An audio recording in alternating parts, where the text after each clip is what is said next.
आज है 30 जुलाई। आज के जितने सारे इम्पोर्टेंट करेंट अफेयर हैं और उससे जुड़े जितने सारे महत्वपूर्ण बिंदु हैं वे देखेंगे। और इस करेंट अफेयर के जितने सारे जो महत्वपूर्ण या विशेष बिंदु हैं यह हमारे स्टैटिक जीके के लिए अधिक महत्वपूर्ण है। अर्थात यदि आप आज का पूरा करेंट अफेयर का सेशन देखते हैं तो करेंट अफेयर के साथ साथ आपके जीके के लिए भी यह अधिक उपयोगी होगा, जो आने वाले एग्जाम के लिए अधिक कारगर साबित होगा। पहला क्वेश्चन देख लेते हैं।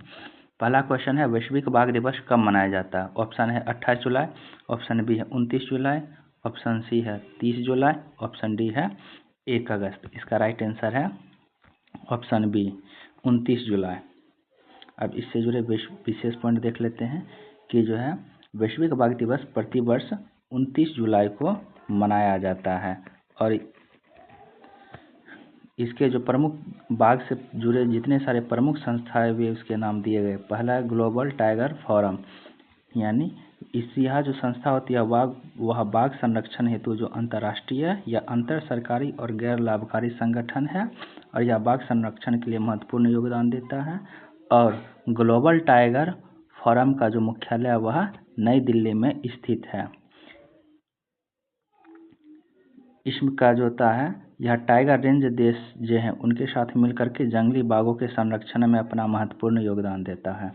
अगला संस्था है अंतर्राष्ट्रीय बिग कैट अलायंस। इसकी जो थी स्थापना 2023 में की गई थी। यह भारत के पहल पर जो होता है यह संस्था स्थापित की गई थी।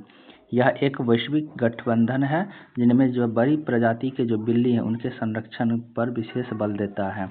और ऐसे 7 जो होता है बड़े बिल्ली के प्रजाति हैं और वे 7 कौन कौन से हैं देख लेते हैं। वे बाघ हैं, शेर, तेंदुआ, हिम तेंदुआ, चीता, जगुआर और पूमा। ये 7 जो होते हैं ये 7 प्रजाति बड़े बिल्ली श्रेणी में आते हैं। और अगला एक संगठन है वह भारतीय बाघ संरक्षण प्राधिकरण है जो 2006 में इसकी स्थापना हुई थी।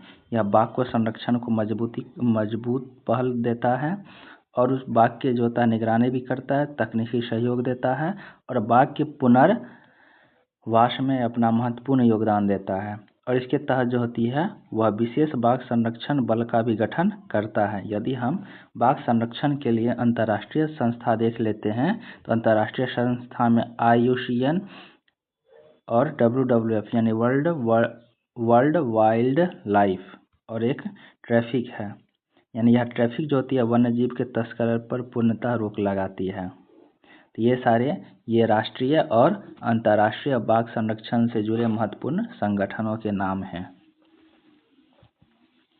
तो यह हमारे स्टैटिक जीके के लिए अति महत्वपूर्ण है। अगला क्वेश्चन देखते हैं।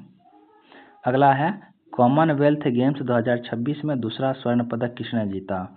ऑप्शन है मीराबाई चानू, ऑप्शन सी है सुखवीर सिंह, ऑप्शन सी है शिल्पा चावला, ऑप्शन डी है शर्मिला धनखड़। इसका राइट आंसर है ऑप्शन डी शर्मिला धनखड़।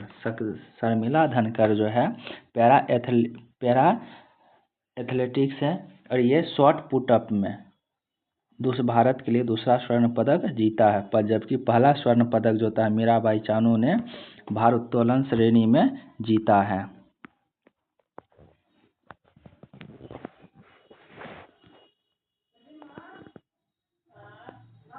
अगला क्वेश्चन इससे जुड़े महत्वपूर्ण बिंदु देखते हैं। तो कॉमनवेल्थ 2026 जो होता है यह ग्लासगो में आयोजित किया गया है जो स्कॉटलैंड देश में है। इसकी जो आयोजन तिथि है वह 23 जुलाई से 2 अगस्त तक जो है कॉमनवेल्थ गेम्स का आयोजन किया गया है।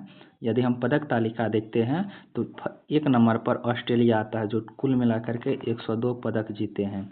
दूसरे नंबर पर कनाडा आता है जिसने यहाँ 74 गलत दिया है, यह 40 स्वर्ण पदक जीता है। कनाडा 40 स्वर्ण पदक जीता है जिसमें कुल इसके 16 स्वर्ण पदक है। तीसरे नंबर पर इंग्लैंड आता है जिसने कुल 54 पदक जीते हैं, इसमें से इसने 12 स्वर्ण पदक जीता है। यदि हम भारत का स्थान देख लेते हैं तो वर्तमान में भारत की पदक तालिका में स्थान 8वां है।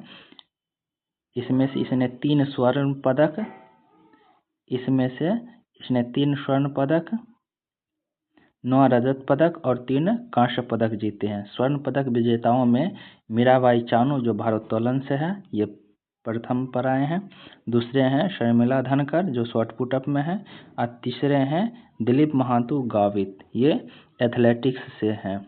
ये 100 मीटर के दौड़ में अपना स्वर्ण पदक जीते हैं। अगला क्वेश्चन देखते हैं। दिल्ली लक्ष्मी योजना के अंतर्गत कितनी राशि दी जाती है? ऑप्शन ए है 2000, option B 2500, option C 3000, option D 5000। इसका राइट आंसर है ऑप्शन बी 2500। इसके महत्वपूर्ण बिंदु देख लेते हैं। दिल्ली योजना जो दिल्ली लक्ष्मी योजना, यह दिल्ली सरकार के द्वारा चलाई गई है। इसमें जो था पात्र महिलाओं को 2500 रुपया प्रति माह दी जाती है, और इसके जो पात्र आयु वर्ग है वह 21 वर्ष से 60 वर्ष के महिलाओं को दी जाती है, जिनका पारिवारिक आय 2.5 लाख से कम हो। अगला बिंदु देखते हैं। अगला क्वेश्चन है, परीक्षा टास्क फोर्स का नेतृत्व कौन करेगा? ऑप्शन ए है नंदन नीलेकनी, ऑप्शन बी है एस स्वामीनाथन, ऑप्शन सी है तपन टेका, ऑप्शन डी है अनीता करवाल। इसका राइट आंसर है ऑप्शन ए नंदन नीलेकनी। नंदन नीलेकनी जो है परीक्षा टास्क फोर्स का नेतृत्व करेंगे। इससे जुड़े महत्वपूर्ण बिंदु देख लेते हैं। ये पीएम नरेंद्र मोदी के द्वारा उच्च स्तरीय परीक्षा सुधार टास्क फोर्स का गठन किया गया है, और इसके नेतृत्वकर्ता नंदन नीलेकनी जी हैं। और नंदन नीलेकनी पूर्व में उडई के अध्यक्ष भी रहे हैं। उडई एक संस्था है जो आधार से जुड़ी है। इसका उद्देश्य है जो पेपर लीक मुक्त परीक्षा बनाना और परीक्षाओं को पारदर्शी और तकनीक आधारित बनाना। ये इनके महत्वपूर्ण बिंदु हैं। अगला क्वेश्चन देखते हैं। भारत का 45वां विश्व धरोहर स्थल कौन बना है? ऑप्शन ए है मराठा किला, ऑप्शन बी है असम का मोइदम, ऑप्शन सी है सारनाथ, ऑप्शन डी है अजंता गुफाएं। तो भारत का जो 45वां विश्व धरोहर स्थल जो है यह सारनाथ बना है। इससे जुड़े महत्वपूर्ण देखते हैं। यूपी में स्थित जो बौद्ध धर्म से जुड़ा सारनाथ का जो स्तूप है वह विश्व धरोहर स्थल में शामिल किया गया है। इसमें चौखंडी स्तूप और पुरातात्विक अवशेष शामिल किए गए हैं।